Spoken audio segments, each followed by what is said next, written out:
I saw the creature, and I remember the hairs going up on the back of my neck. It was something that I had never seen before. They come out of the water when you least expect them. I just saw 3 humps come up. It was startling how big it was. Sightings of strange underwater monsters are being reported all over the world. I saw a torso the size of a pony. There's something out there that people are saying. Unknown aquatic species, a remnant from the dinosaurs, or just a myth? They can be hoaxes, simple mistakes. They can be all sorts of things.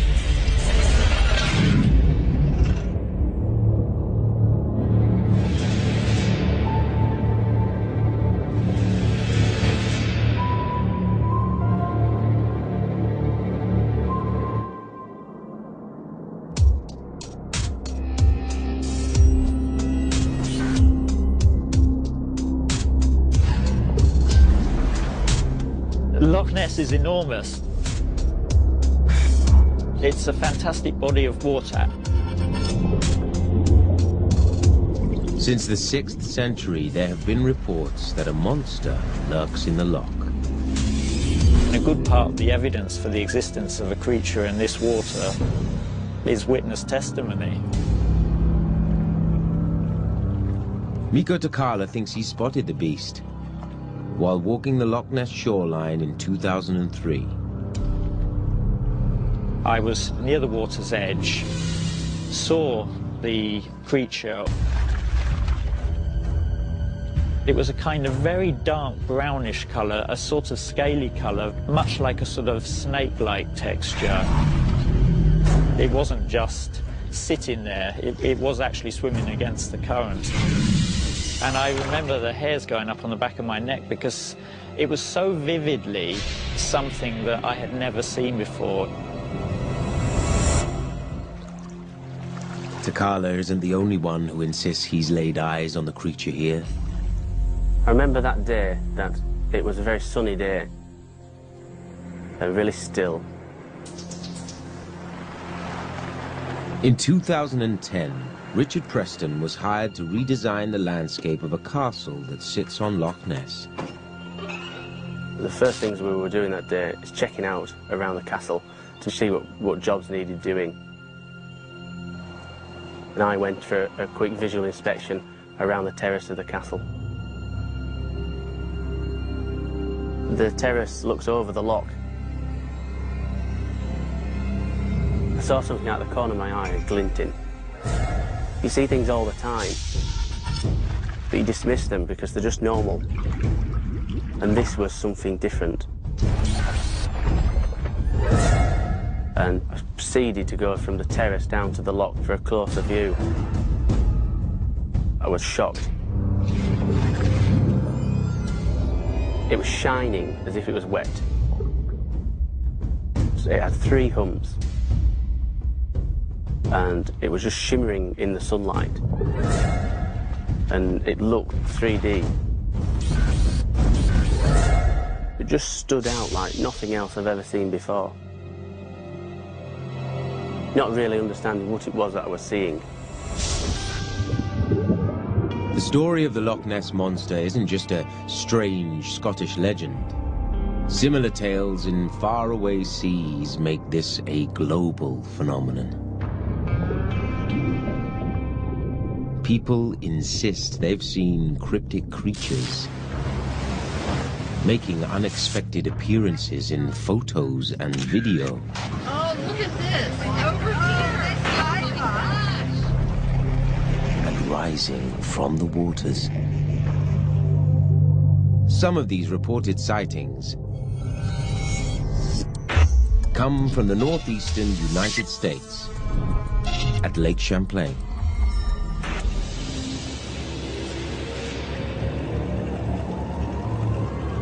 Growing up here, Bill Villadue thought he knew Lake Champlain inside out, until he saw something strange. Well, it was a summer day, and the lake was glass smooth. And we decided it was so nice that we would travel down the west side of the lake. My brother-in-law saw the animal first. He shut the boat down. And we came up alongside of it to a distance of about 5 feet. I saw a torso which was approximately the size of a pony. And I could see, not a hump, but a back ridge that was a dark color. The texture was very clear. It had no scales, did not have fur. It was like eel skin. There was no splash, no fuss. It just simply kind of went down like a submarine would dive. Then the experience was over.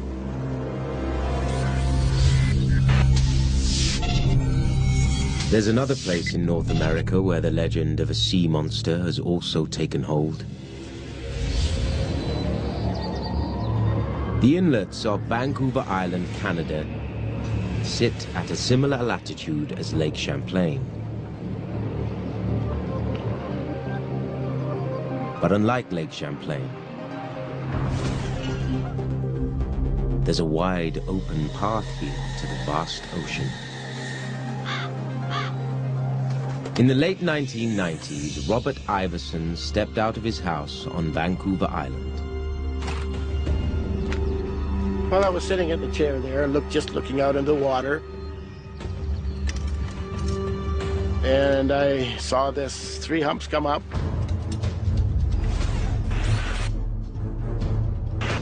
Didn't see a head, didn't see a tail, just saw these humps.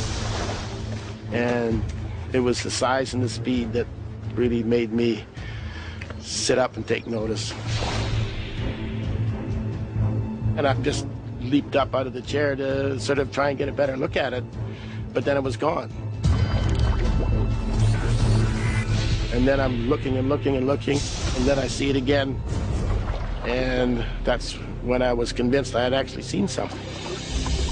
It was big. After it disappeared the second time, I just sat down there and just kept looking.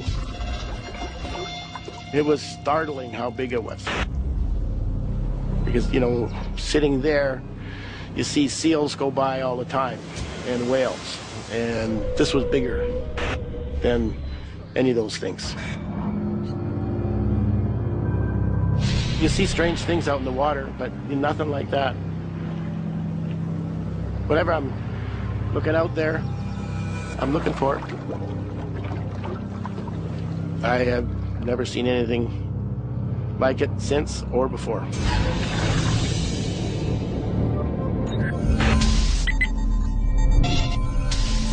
But back at Loch Ness in Scotland, Richard Preston has more than just his word for what he saw.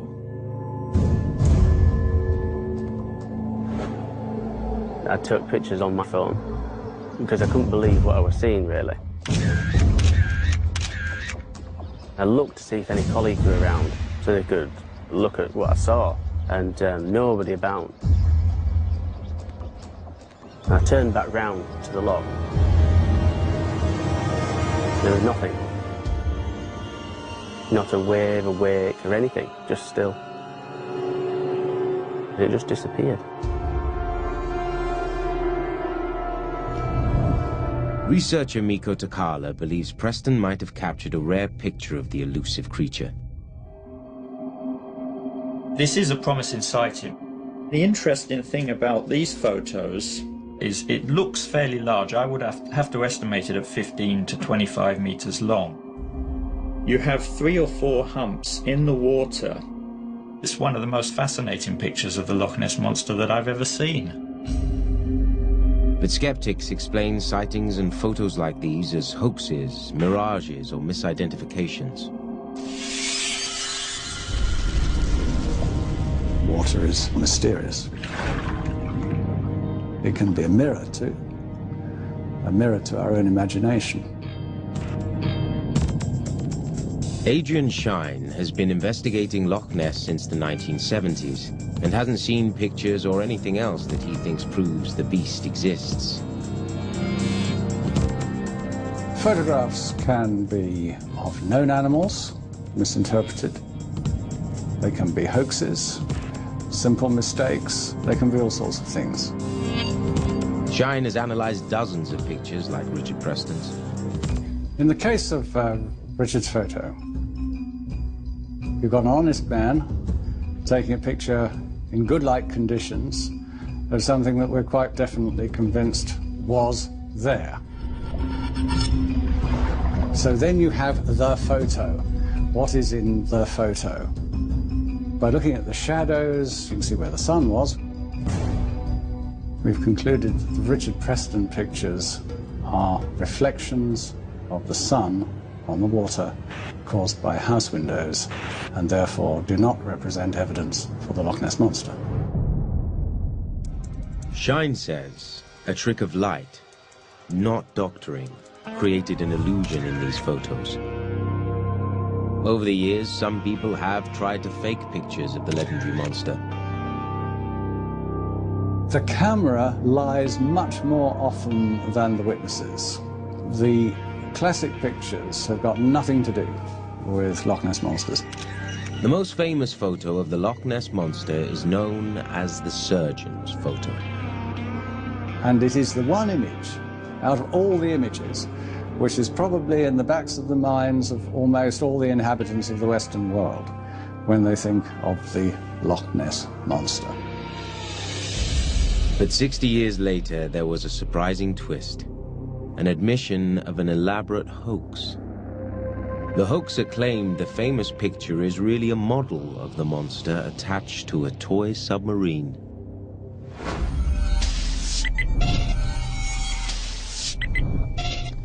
Back on Vancouver Island, former oceanography professor Dr. Paul LeBlond and illustrator Jason Walton are poring over witness reports of sea creatures.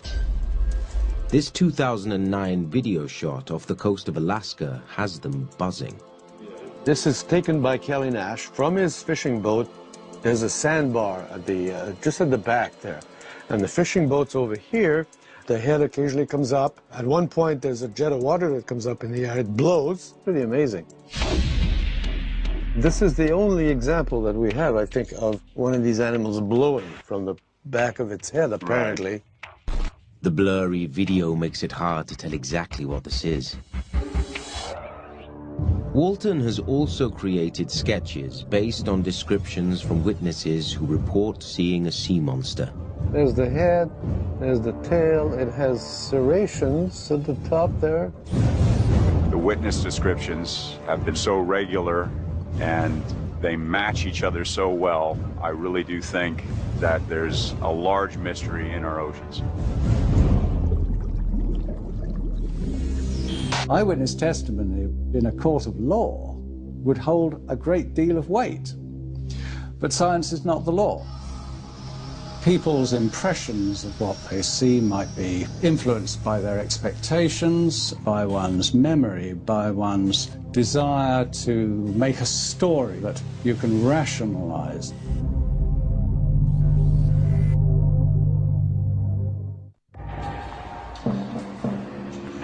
No one knows for sure how many claims of sea monster sightings there have been. But in Lake Champlain alone, more than 300 eyewitnesses have reported seeing an unexplainable creature roaming the waters. Many people see a strange animal, which is neither a whale nor a familiar other marine animal. It typically has a long neck, a horse-like head. It's 20 to 40 feet long.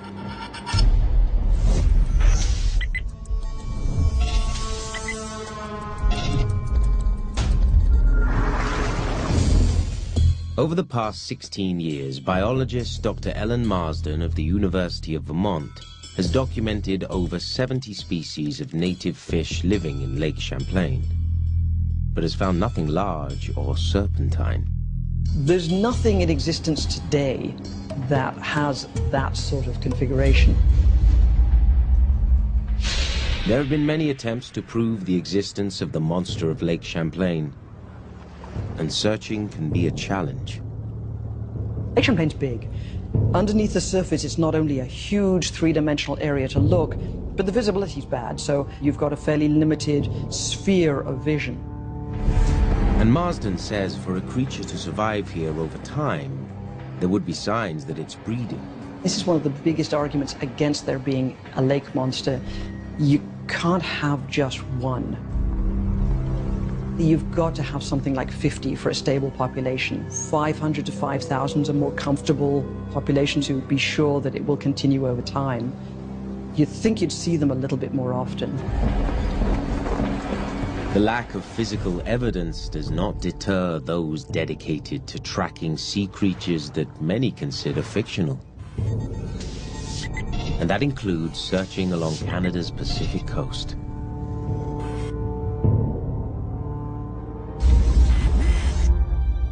This collection of inlets, bays, and seas is beyond vast. I guess as human beings, we sort of look at the ocean, all we see is the surface, and you kind of forget that it goes down a few feet, in some cases several thousand or probably more. And there's so much we just don't understand about the oceans. The waters of the Pacific Northwest range from Alaska in the north all the way down through British Columbia and further south. Dr. Chris Barnes heads a project that studies the bodies of water off the coast of Western Canada. They have a deep continental slope that goes down to about 2,500 meters onto the abyssal plain, the abyss, as it were.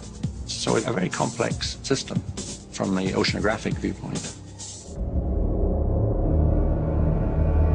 Lots of creatures use that series of waterways to travel back and forth from the Pacific. There are large whales and sea lions, wolf eels and giant octopus. And perhaps, some believe, even a sea monster.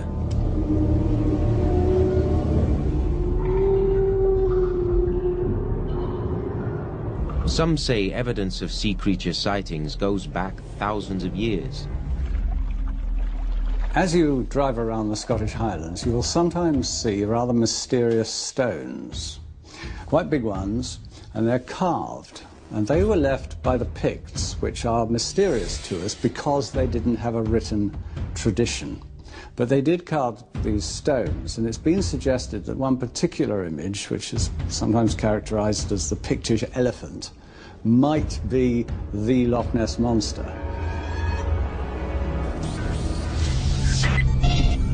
LeBlond and Walton hope to prove that the waters off Vancouver Island are home to this legendary sea creature. So they're setting out to try to find evidence. So me and Paul are going to head out in the boat, and we'll go down to Saanich Inlet. There's been a lot of sightings in there over the last few years. Good morning, sir. Good to see you again. Boat Captain Brian Smiley will lead their expedition to try to find a sea monster.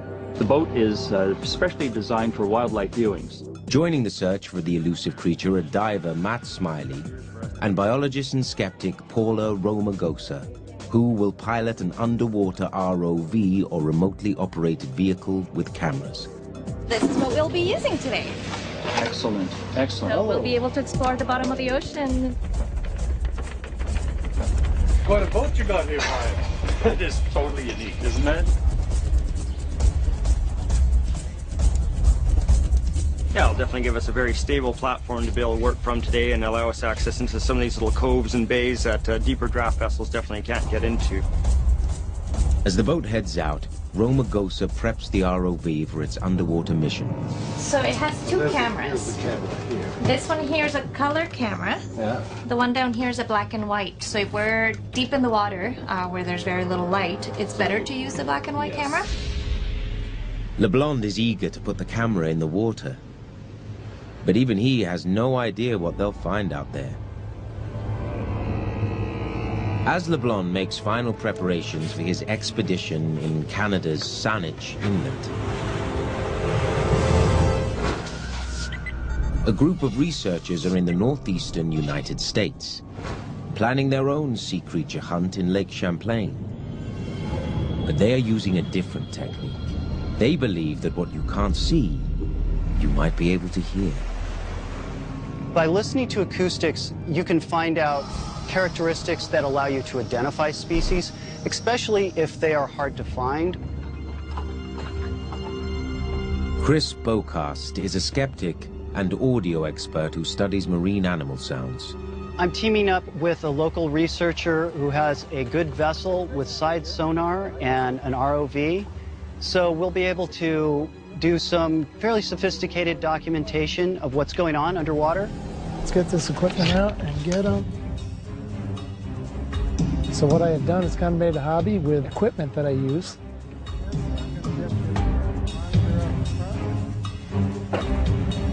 So now I can go anywhere in Lake Champlain to see what's on the bottom. ROV operator Barney Bristow doesn't know what's out there, but he's eager to find out. I myself have never had that type of a sighting, but I do firmly believe, with the number of sightings and the history that goes along with it, there is something out there.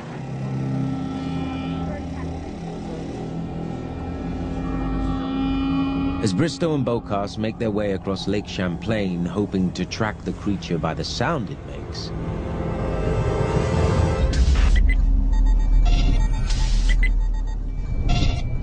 back in Scotland, Mikko Takala is trying to capture a picture of the legendary Loch Ness monster. But the vast and mysterious nature of Loch Ness makes it a difficult place to search.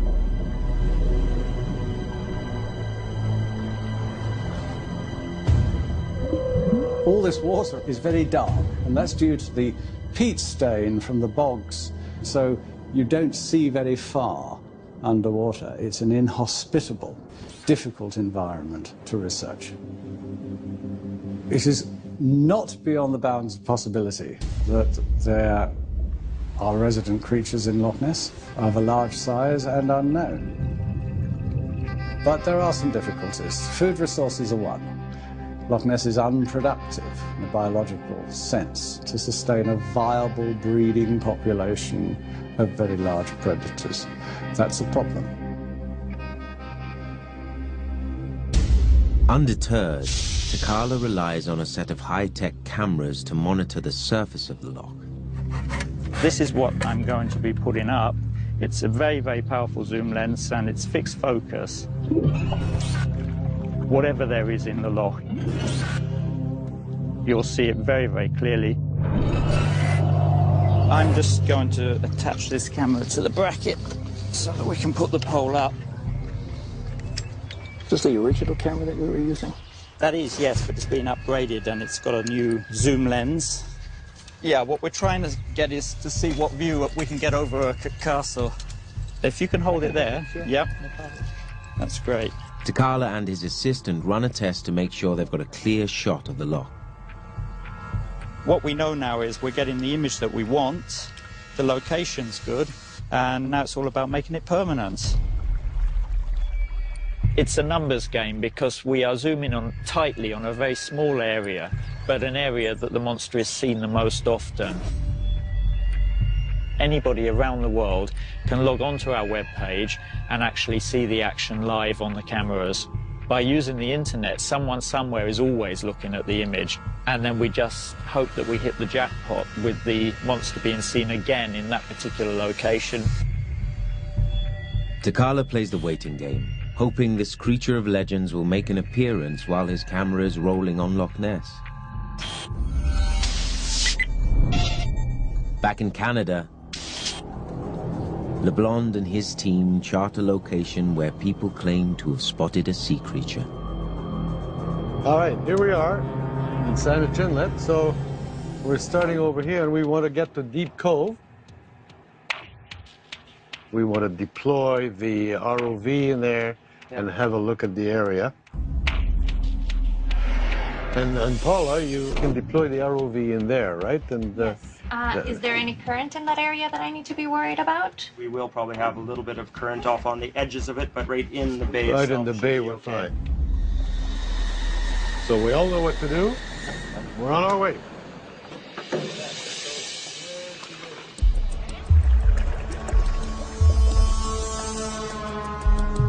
LeBlond eagerly watches and waits, while Paula gets the ROV ready for action.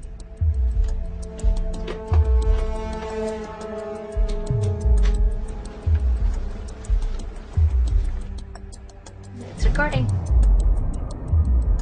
While LeBlanc's team continues searching for any glimpse of a creature that many believe only exists in legend, on Lake Champlain, Chris Bocast has his gear set up to begin listening for signs of a creature here. We'll get the hydrophones ready to go, and we'll drop them when we get to the area that you think is most likely.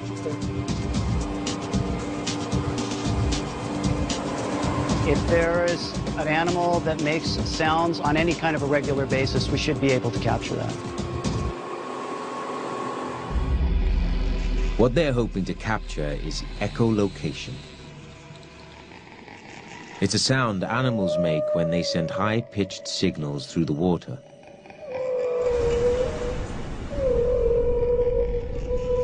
Echolocation is an extremely sophisticated adaptation and evolvement of the sonic mechanism in marine mammals. To really be able to analyze these very low infrasonic sounds below our range of hearing, you need special recorders.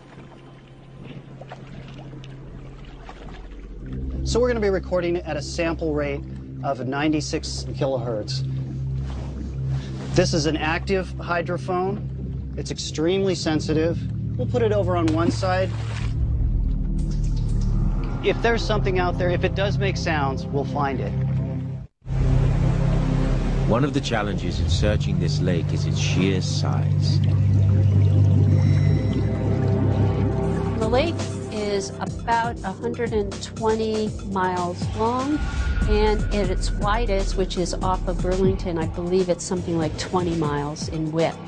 Patricia Manley is a marine geologist. Her husband, Tom, is an oceanographer.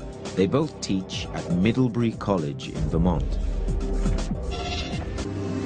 Lake Champlain was actually formed by a unique set of circumstances that involved glacial activity.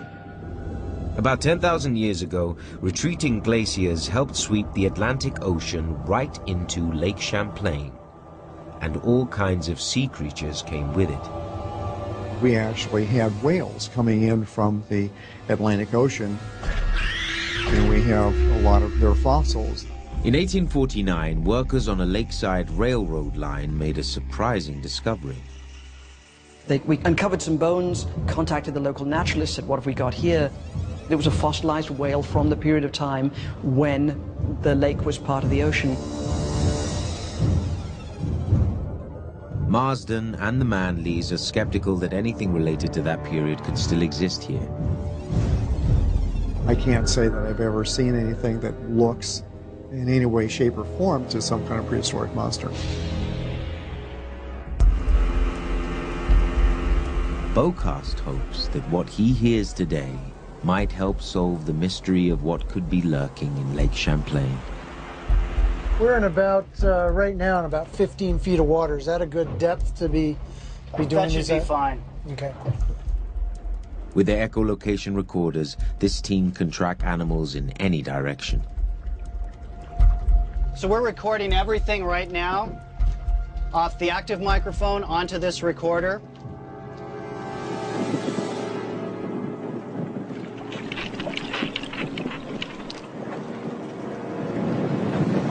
Anything, Chris?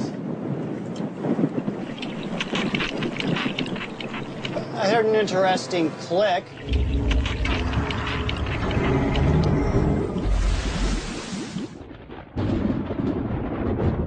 A storm front appears on the horizon of Lake Champlain. As Bocast continues trying to track a bizarre sound coming from something in the water. And now Bristow wants a closer look. Yep, go ahead. Just let tether out as I go, Bob.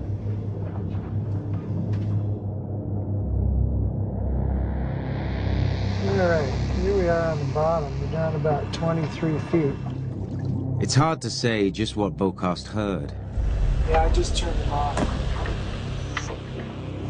As they continue scanning the waters for the source behind the strange sound, the massive storm quickly begins closing in on them. This isn't the drill. We got to go in now. Yep. I think we better secure everything on board. And I want to get in before we get into that lightning.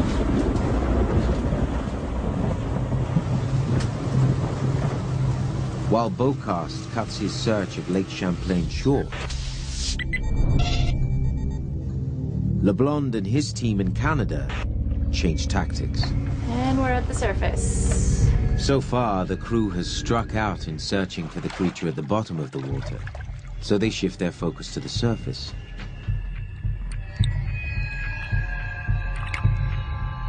It's calm at the surface.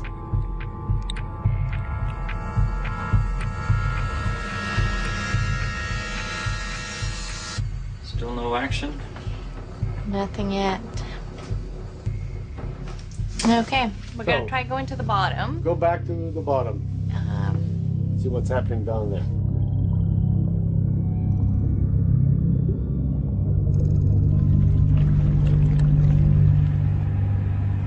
We can have a good look at what's happening, but nothing is really happening yet. Nothing. LeBlond is unable to find any signs of the creature. If you never look, you'll never find anything. We plumbed the depths. We had a look at the bottom of the inlet, and I don't think we could have spent any longer in one day. It's not the capture, it's the hunt that's interesting. If it's there, we'll find it eventually.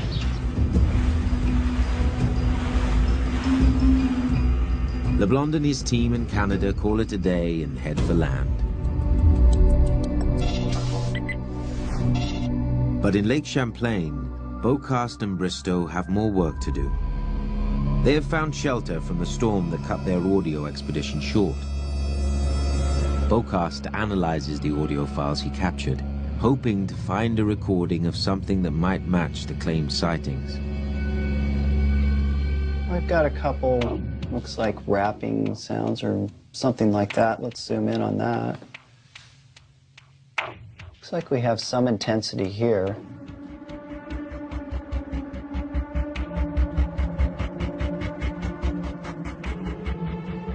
And when you say intensity, you think might be a fish species?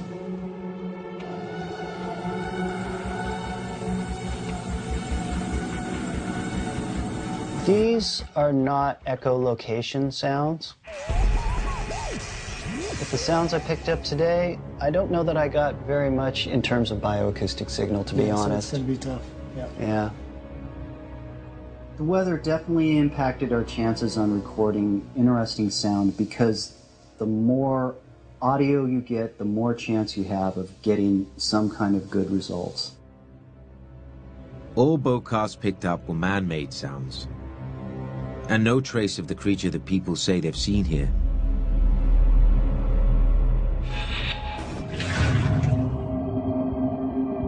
Scientists say there's a more logical explanation for what people are witnessing. Some believe that the creature in Lake Champlain is really a giant sturgeon. Sturgeon are living fossils and proven survivors. They've prowled the seas for 135 million years, ever since the reign of the dinosaurs.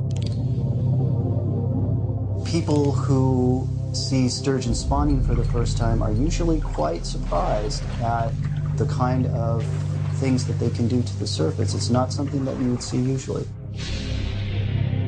Most of the time you don't see them. They're underwater, they're 10, 20, 30 feet down. It's the unexpected. When they do surface, these prehistoric-looking creatures have large snouts and scaly skin, which is why they could be mistaken for mysterious sea creatures. Lake sturgeon, normally they grow to about 6 feet, but one of the attributes of fish is fish don't stop growing. They continue to grow throughout their lives. Atlantic sturgeon can reach 12, 15 feet. That's huge, and it's the biggest species in the lake. The biggest species of sturgeon can weigh more than 1,000 kilograms. That's a monster, just by definition. A monster is something big, scary, that you can't explain in your normal context of life. Got a monster with a sturgeon, absolutely.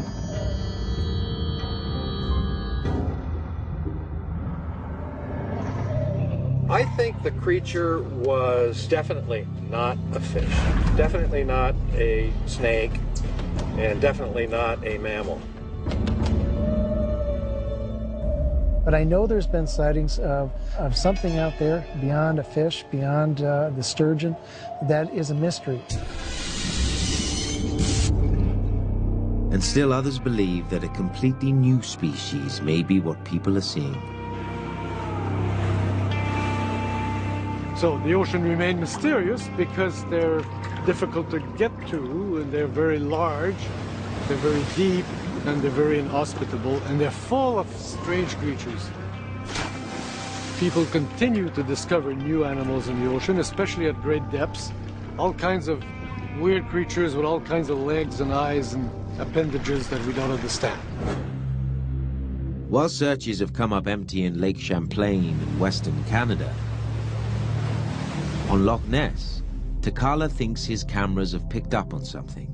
Something he claims supports another hypothesis. What I'm looking at here is a strange dark region in the waves where our camera has actually zoomed onto the loch, the surface of the loch. You can see other grey and dark areas. This is particularly dark and forms a distinct shape, so we traced it. And it, to us anyway, looks like it could be a plesiosaur, a creature from the dinosaur period swimming in Loch Ness. It's been 65 million years since plesiosaurs ruled the waterways. But some say this creature still lives in Loch Ness. Landscaper Richard Preston knows he saw something out there, and Takala has studied his photos closely, searching for evidence that it could be a plesiosaur.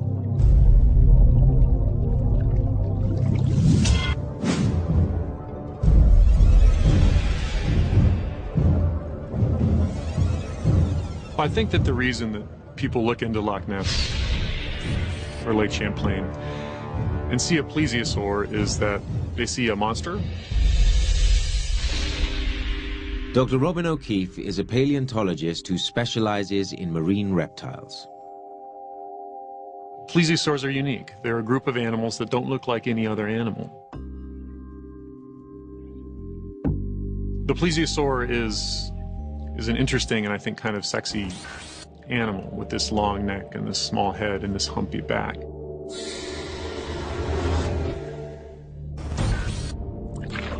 They all had 4 flippers that they used to fly around with underwater.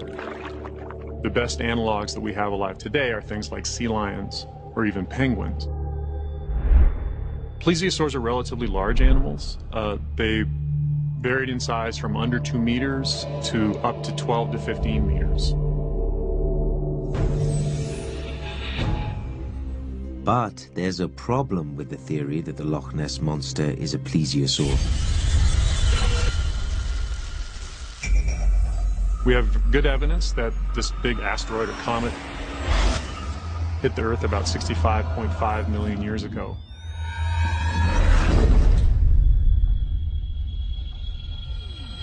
And that caused the death of the dinosaurs and also the death of plesiosaurs. Is there any evidence that plesiosaurs could have evolved until now, until recent times? I have never seen any evidence, personally. Off the coast of South Africa, a group of fishermen found this fish, the coelacanth, in the 1930s. A species thought to have vanished 80 million years ago. This was one of those so-called living fossils. It's a very large fish. It occurs in very deep waters. We still have so much to learn about our planet and the species that occur there in these mysterious environments. As far as evolution, who knows what a dinosaur would look like after millions and millions of years, how it would adapt to its environment, how it would change physically and everything else. When people report things, they describe things that are reptilian and mammalian. O'Keefe doesn't see any evidence that science is wrong this time. Plesiosaurs breed there. We know that because they were reptiles. So they're going to have to surface to breathe. And if they're going to surface, then they're going to be in places where people can see them. They're also relatively large animals, and as large animals, they're going to be difficult to hide. Scientists say there's little chance that a dinosaur could survive in secret with no carcass ever found. As a paleontologist, I would be happier than anyone if we could find a plesiosaur living in the oceans or in Loch Ness or anywhere. Up till now, I have seen no evidence. All of us who have observed the animal and understand that it is there would like answers to a lot of questions. But I think the persistence of the sightings confirms that there's something out there that people are seeing. I mean, people are just not making this stuff up. I'm quite confident that I'm not exaggerating what I saw. There's definitely something unknown in the lake, because there's so many sightings of something. Scientists believe there are most likely logical reasons for the sightings. Well, there's both aspects of marine animals, like some very large fish. There's one fish that looks like a giant eel that can reach almost up to 30 feet. Likewise, the basking shark, which are very large. It has a mouth that opens to about a meter or so. So these are out there all the time, and some of them have peculiar shapes, and so if one of these is floating and bobbing up in the waves, it can look like a peculiar creature. Researchers learn more about our oceans every day. And despite evidence against creatures like the Loch Ness Monster, Walton and others like him say they'll keep looking. I still think that we know more about the surface of the moon than we do of our own oceans, and that's something that should change in the future. I've always said that I would keep looking until there's no more breath left in me.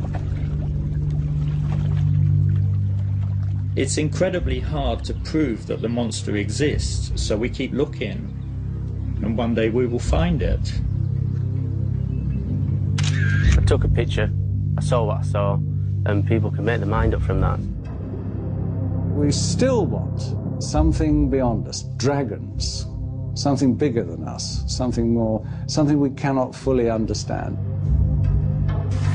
There are lots of theories about what could be out there, but still no definitive answer. What's quite mysterious about this animal is that it doesn't look like anything else that we know. It doesn't look like a whale. It does not look like sea lions. It doesn't look like an elephant seal. None of the above. Whenever I'm on the ocean, I look out and perhaps one day I'll be lucky and see it. Investigators around the world have searched for the truth behind strange reports of aquatic beasts. Researchers, eyewitnesses, and scientists alike have considered many possible explanations for these mythical creatures. There's very few facts and much speculation in this business. And so we don't know, really. Despite logical scientific explanations, people will continue to be captivated by tales of fantastical monsters in our seas, and the legends will live on. There will always be things on Loch Ness that people do not understand. And in a place like this, with the reputation that it has, they will be interpreted as possible Loch Ness monsters. The legend will continue, I'm sure, for quite a long time. And if one day I prove to be entirely wrong, I'll be delighted.